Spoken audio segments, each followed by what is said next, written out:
చెట్లకు సేవ చేయాల్సి వస్తుంది జనాభా పోతే. ఆ జనాభాని కాపాడుకుని ఈ పిల్లల్ని బాగా చదివిస్తే ప్రపంచాన్ని జయించే శక్తి పిల్లలకుంది. 25 సంవత్సరాలకు ముందే గుర్తించిన వ్యక్తిని నేనేనని చెప్పి మరొక్కసారి మీకు తెలియజేస్తున్నా.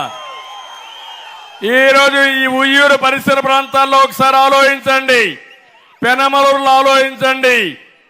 మీ ఊర్ల నుంచి ఎంతమంది ఎన్ఆర్ఐస్ అమెరికాలో ఉన్నారు, ఆస్ట్రేలియాలో ఉన్నారు, హైదరాబాద్లో ఉన్నారు, బెంగళూరులో ఉన్నారు. దీనికి పునాదులు వేసిన పార్టీ, వేసిన వ్యక్తి తెలుగుదేశం పార్టీ. అవునా కాదా? అవునంటే చేలు పైకెత్తండి.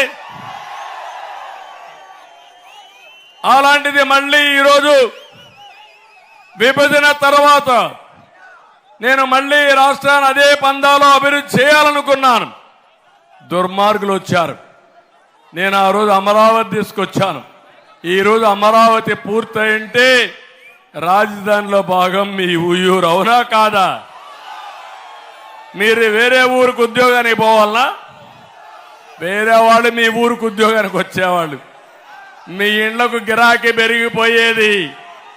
కనీసం ఇండ్లు కట్టుకోనుంటే రెంట్కి ఇస్తే అది ఆఫీసుకి కానీ లేకపోతే ఇంట్లో కానీ బాగా డబ్బులు వచ్చేది.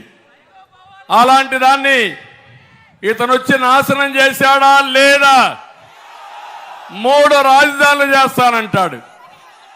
నేను వేసిన వీధి దీపాలు కూడా వెలిగించలేడు. చూడండి తమ్ముళ్ళు, వీధి దీపాలు ఉన్నాయా? లైట్లు ఉన్నాయా? లైట్లు. ఇది దీనికి మెయింటైన్ చేయని అసమర్థుడు 3 రాజధానులు కడతాడంట. ఆ రోడ్డు నుంచి రోడ్డు చూసారా ఎంత చక్కగా ఉందో? అద్దమారిగా ఉంది కదా.